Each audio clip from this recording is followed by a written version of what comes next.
یہ radio Pakistan pod cost ہے۔ السلام علیکم، ریڈیو پاکستان پوڈ کاسٹ میں صدف رانی کا سلام۔ آپ کو معلوم ہے ریڈیو پاکستان پوڈ کاسٹ میں ہم ہمیشہ مختلف موضوعات پر بات کرتے ہیں، اور آج جس موضوع کو ہم نے چنا ہے آپ تک پہنچانے کے لیے وہ ہے تعلیم اور تربیت۔ جی ہاں، یہ ایک ایسی کوالٹی ہے جو کسی بھی انسان کو میسر آ جائے تو وہ بڑے سے بڑے کارنامے سر انجام دے سکتا ہے، ممالک جو ترقی یافتہ ہیں ان کو ترقی کی منازل تک پہنچا سکتا ہے۔ لیکن بات وہی آ جاتی ہے کہ فرد واحد اس کی تعلیم اور تربیت کس حد تک ضروری ہے۔ انہی موضوعات پر بات کرنے کے لیے آج ہم نے اپنے اسٹوڈیوز میں دعوت دی ہے۔ پیشے کے لحاظ سے استاد ہیں، یعنی کہ ماہر تعلیم، اور اس کے ساتھ ساتھ ایک مدر بھی ہیں۔ السلام علیکم آصفہ باجوہ صاحبہ۔ وعلیکم السلام صدف، کیسی ہیں آپ؟ ٹھیک ہیں؟ میں بالکل ٹھیک ٹھاک جناب، اور آج آپ کو ریڈیو پاکستان پوڈ کاسٹ میں ہم خوش آمدید کہتے ہیں۔ بہت بہت شکریہ۔ جی، بات ہو رہی تھی کچھ زمانہ، اور زمانہ جو ہے ہر کچھ عرصے کے بعد بدلتا ہے، نئے رجحانات لے کر آتا ہے، نئی جہتیں جو ہے وہ آتی ہیں، اور ہر دور کا انسان اپنے سے پچھلے دور کو بڑا قیمتی اور بڑا بہترین قرار دیتا ہے۔ اگر پاکستانی معاشرے کے حوالے سے بھی دیکھا جائے تو آج کا دور نئی ٹیکنالوجی کے ساتھ ساتھ بچوں کی طرف دیکھا جائے، ان کے رجحانات کی طرف دیکھا جائے تو نئے رجحانات جنم لے رہے ہیں، اور جو اگر ہم اپنی زندگی یا اپنے چائلڈہڈ کے حوالے سے سوچیں یا بات کریں تو بڑا ٹھہراؤ، بڑا سکون، آؤٹ ڈور گیمز اور اس طرح کا جو کہتے ہیں نا ملنا جلنا، وہ بہت زیادہ عام تھا۔ کیا کہتی ہیں آپ، آج کے زمانے میں ہم آگے جا رہے ہیں یا پیچھے؟ جیسا کہ آپ نے کہا کہ اقبال کے لفظوں میں یوں کہہ سکتے ہیں کہ سبات ایک تغیر کو ہے زمانے میں، تو تغیر تو آئے گا، اب اس سے ہم نے کس طرح نپٹنا ہے یہ ایک الگ موضوع ہے۔ تو اس کو اگر ہم بچوں کی تعلیم اور تربیت کے حوالے سے دیکھیں تو واقعی ہماری قدریں اور ہمارا ماحول آج سے 2-3 دہائیوں پہلے سے بالکل مختلف نظر آتا ہے۔ تو اس میں میرے خیال میں اگر ہم کچھ منفی رجحانات دیکھ رہے ہیں، اگر وہ ٹیکنالوجی کی دین ہے یا کہیں بچوں کی تربیت سے ہم صرف نظر کر رہے ہیں، تو واقعی اس کے لیے بطور والدین اور بطور اساتذہ ہم اس کے ذمہ دار ہیں۔ چیزیں تو وقت کے ساتھ آئیں گی، ٹیکنالوجی تو نئی آئے گی، ایجادات بھی آئیں گی، اور ان کے اندر جو ایک کشش ہے ہم اس سے بھی دور نہیں رہ سکتے، لیکن بطور ایڈلٹ اور بطور والدین اور بطور استاد کیا ہم خود اس کا استعمال صحیح کر رہے ہیں، یہ ایک بہت اہم سوال ہے۔ مجھے ایسا لگتا ہے کہ جیسے اس ٹیکنالوجی کے بہاؤ میں ہم خود اس قدر کھو گئے ہیں کہ ہمارے پاس اپنے ہی بچوں کے لیے وقت نہیں ہے، اور ہم نے شاید ٹیکنالوجی کو والدین کا نعم البدل سمجھ لیا ہے، اور اس کا نتیجہ ہمیں چند سال پہلے تک تو دکھائی نہیں دے رہا تھا، لیکن اب آہستہ آہستہ وہ چیزیں نظر آنا شروع ہو گئی ہیں، اور بہت سارے ایسے واقعات بھی ہمیں نظر آ رہے ہیں اور محسوس بھی ہو رہے ہیں جو بچوں کی ذہنی حالت کی وجہ سے روپذیر ہو رہے ہیں۔ میرے خیال میں وہ ان کی جو میجر وجہ ہے ایک، وہ ہے تربیت کا فقدان، اور تربیت کرنے کے لیے وقت دینا پڑتا ہے، اور مجھے لگ رہا ہے کہ کہیں ہم اس وقت کو کہیں اور استعمال کر رہے ہیں جو کہ حق ہمارے بچوں کا ہے۔ تو بچوں کو مورد الزام ٹھہرانے سے پہلے، ٹیکنالوجی پہ سارا ملبہ ڈالنے سے پہلے، یہ ضروری ہے کہ ہم تھوڑا سا اپنے معمولات اور اپنی دلچسپیوں پر بھی نظر ڈالیں۔ صحیح۔ اچھا، مشکلات تو ہر جگہ ہوتی ہیں، جیسے میں نے کہا کہ تبدیلی جہاں آئے گی وہاں مشکلات بھی آتی ہیں، اور ان چیزوں سے اڈیپٹ ہونے کے حوالے سے بھی ظاہر ہے تھوڑا سا انسان کہتے ہیں نا کہ محسوس کرتا ہے کہ ایک دم سے اپنے آپ کو اس چیز میں ہم نے نہیں ڈھالنا۔ مجھے یہ بتائیں، مجھے آج کا بچہ خود سے اگر میں اپنے حوالے سے دیکھتی ہوں، نظر ظاہر ہے ہر انسان کی ایک اپنی نظر ہوتی ہے، اپنی پہچان ہوتی ہے معاشرے کی طرف، تو مجھے یہ بتائیں کہ آج کا بچہ مجھے زیادہ اپنے سے اویئرنیس کے حوالے سے معاشرے کا جو علم ہے اس کے حوالے سے، جب شاید میں اگر کمپیئر کروں اس ایج کے اندر بہت سادگی سے ہم نے زمانہ گزارا، بالکل ایسا ہی ماں ہے۔ نے جو چیز لا کے دے دی، جیسا ڈریس بنا دیا وہ بڑے آرام سے پہن لیا، وہ حکم ہوتا تھا کہ یہ بنا دیا اس کو پہننا ہے، اب چاہے وہ پسند آئے نہ آئے۔ ہاں اس میں تھوڑا سا میں ایڈ کروں گی کہ بلکہ چھوٹی عید پہ جو عید کا جوتا لیا جاتا تھا پھر اس کو صاف کر کے ڈبے میں ڈال دیا جاتا تھا کہ بڑی عید پہ بھی یہی پہنا جائے گا۔ اور آج کل کے بچے کے پاس برانڈ اتنے وافر مقدار میں ہیں کہ بچے کے چوائسیز جو ہیں اس کو سمجھ میں نہیں آ رہا۔ میں ایک چھوٹا سا واقعہ آپ کے ساتھ کروں گی کہ کل میں گروسری کے لیے ایسی اسٹور میں گئی تو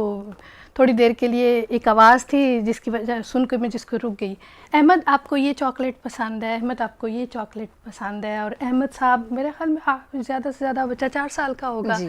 اور جناب بچے کو کوئی چیز پسند آئی، پہلے امی جان نے فرمایا احمد کو پسند آ گئی، اور پھر ابا جان بہت خوش ہوئے کہ احمد کو پسند آ گئی۔ اچھا میں تھوڑی دیر کے لیے وہاں رک گئی، والدہ تو آگے چلی گئی، تو والد صاحب نے بچے کو دوبارہ لیا اور پھر وہ اس کو شیلف کے پاس لے کر گئے اور اس سے پوچھنے لگے کہ آپ کو یہ پسند ہے، یہ پسند ہے۔ یہ میں نہیں دیکھ سکی کہ وہ چیز کیا تھی، لیکن بچہ جس شان بے نیازی سے ان چیزوں کو رد کر رہا تھا وہ میرے لیے سوالیہ نشان ضرور تھا، اور ایک لمحے کے لیے تھوڑا سا مجھے رشک بھی آیا کہ ہمارے بچپن میں تو ایسا کچھ نہیں ہوتا تھا۔ ہمیں تو بس جو لا دیا وہی، بلکہ اگر گھر میں بہنیں زیادہ ہوتی تھی تو ایک کپڑے تھان آتا تھا اور اسی میں سب کے کپڑے بن جایا کرتے تھے، اور سادگی کی انتہا تھی۔ اور مجھے لگتا ہے کہ کچھ اس کی جو وجہ ہے، شاید میں ادب کی استاد ہوں یا ادب سے زیادہ دلچسپی ہے، تو ایک وجہ یہ ہو سکتی ہے کہ ہم نے اپنے بچوں کے لیے ادب کو محض اشعار کی تشریح اور مصنف کے حوالے سے اور سوالوں کے جواب پہ اس کو ہم نے باؤنڈ کر دیا ہے، لمیٹڈ کر دیا ہے۔ تو ادب کا جو ایک وسیع تر اس کا جو ایک مقصد تھا کہ بچے کو ادب پڑھا کر اس کی تربیت کی جائے، اس کو آداب سکھائے جائیں،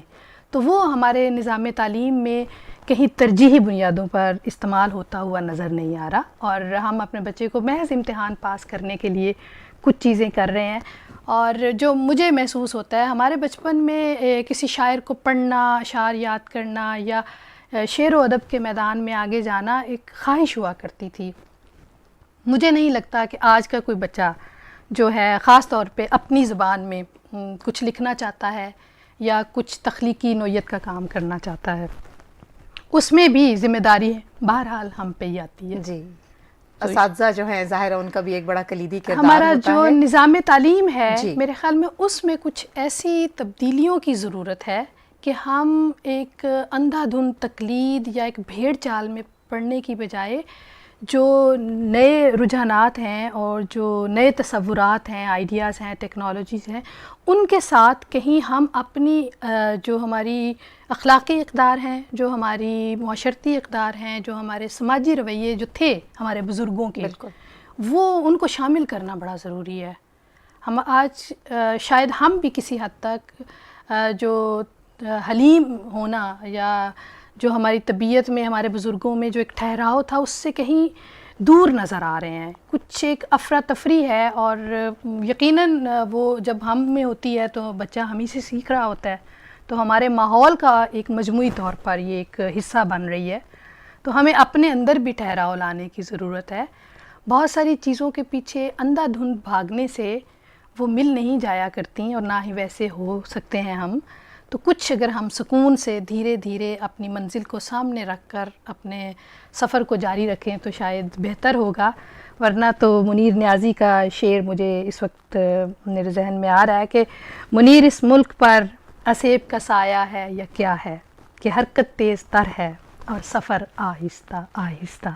تو ہم حرکت تو کر رہے ہیں، شاید سفر نہیں کر رہے۔ اور مجھے لگ رہا ہے اس شعر کی مناسبت سے بالکل ہمارا معاشرہ جو ہے نا اس پہ اس کو مد نظر رکھتے ہوئے ہی ظاہر ہے یہ چیزیں بیان کی ہیں شاعر نے، کیونکہ انتہائی حساس ہوتا ہے۔ اچھا مجھے یہ بتائیں کہ آپ کیونکہ ماشاءاللہ درس و تدریس سے بھی تعلق رکھتی ہیں، خود بھی ایک ماں ہیں، بچوں کے جو خاص طور پہ نفسیات ہیں اس کو سمجھنے میں ظاہر ہے ایک ٹیچر اور ایک مدر میرا خیال ہے جتنا اس کا تجربہ ہوتا ہے شاید ہی کسی اور کا ہو، تو آپ مجھے یہ بتائیں وے فارورڈ کیا ہے؟ کیونکہ ہم نے اسی طرح دنیا کی جو تیز رفتاری ہے اس کا ساتھ بھی دینا ہے، ہم نے بچوں کی آگے بڑھنے میں ان کا ساتھ، ان کو بھی ساتھ لے کر چلنا ہے، ان کو وہ اعتماد بھی بخشنا ہے، اور ساتھ میں یہ جو مسائل جن کا بھی آپ نے تھوڑی دیر پہلے اپنی گفتگو میں ذکر کیا، اس سے بچوں کو بچانا بھی ہے. تو آپ کے ذہن میں کیا اس کا حل ہو سکتا ہے؟ اس کے جو ہے صدف، کچھ تو ایسی تبدیلیاں ہیں جو انفرادی سطح پہ ہمیں کرنی چاہیے، اور کچھ ایسے انقلابی قسم کے فیصلے بھی ہیں جو ہمیں اجتماعی سطح پر کرنے چاہیے. انفرادی سطح پر یہ ہے کہ ہمیں بطور والدین اور بطور اساتذہ اپنے آپ کو ایک مثال بنا کر پیش کرنا چاہیے، کیونکہ ہم اپنے بچوں کے لیے ایک رول ماڈل بھی ہوا کرتے ہیں. اور اگر ہم فیک چیزوں کو، جیسے کہ آج کل سوشل میڈیا پہ وہ میمز اور ریلز اور فیک چیزوں کو فالو کرنے کا بہت زیادہ رجحان ہے، اس کی بجائے کچھ ہم سچائی اور حقیقت پر مبنی مواد بچوں کی رسائی میں ہو، اور ہم سادگی اور جو کردار کی جو پختگی ہے اس کی مثالیں قائم کریں، تو ہم اپنے بچے کے لیے زیادہ بہتر ہو سکتے ہیں. اور اجتماعی سطح پر کچھ ہمیں اپنے طرز تدریس میں بھی، اور کچھ جو ہے نظام تعلیم، اس کو بھی آراستہ کرنا چاہیے. ماڈرن ٹیکنالوجی سے ہم بھاگ نہیں سکتے اور نہ ہی بھاگنا چاہیے، یہ وقت کا تقاضا ہے، اور اگر بچہ اس دور میں پیدا ہوا ہے تو یقیناً وہ اس دور کے لیے پیدا ہوا ہے. لیکن اس کے ساتھ ساتھ ہمارے گھروں میں جو تربیت کا ایک تھا ایلیمنٹ، اس کا رہنا بہت ضروری ہے. میرے خیال میں کچھ ڈرامائی قسم کے ڈرامے یا کچھ چیزوں کو پروموٹ کر کے جو ہمارے گھروں میں ایک جو سیاسی ہلچل والی اور رشتوں میں جو ایک دراڑ پیدا کرنے کی کوشش کی گئی ہے، جو ایسے رخنے پیدا ہو گئے ہیں، ان کو اگر ہم آہستہ آہستہ کم کریں، اور جہاں جوائنٹ فیملی ہے، خاندانی نظام ہے، جہاں گھر میں بچے کو رشتوں کی قدر، رشتوں کے ساتھ جڑنا سکھایا جائے، تو وہ زیادہ بہتر انسان بن کر سامنے آ سکتا ہے. بالکل، بہت بہت شکریہ آصفہ باجوہ صاحبہ، آپ ہمارا ساتھ دے رہی تھیں. اور مجھے لگتا یہی ہے کہ اگر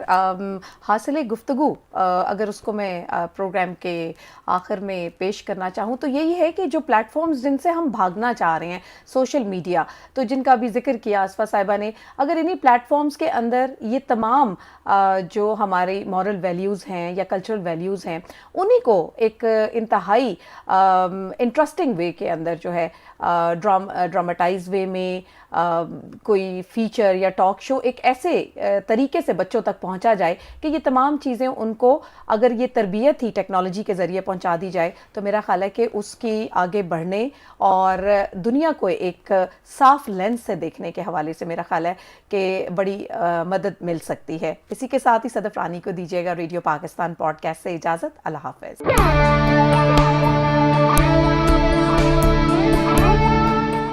یہ ریڈیو پاکستان پوڈ کاسٹ ہے.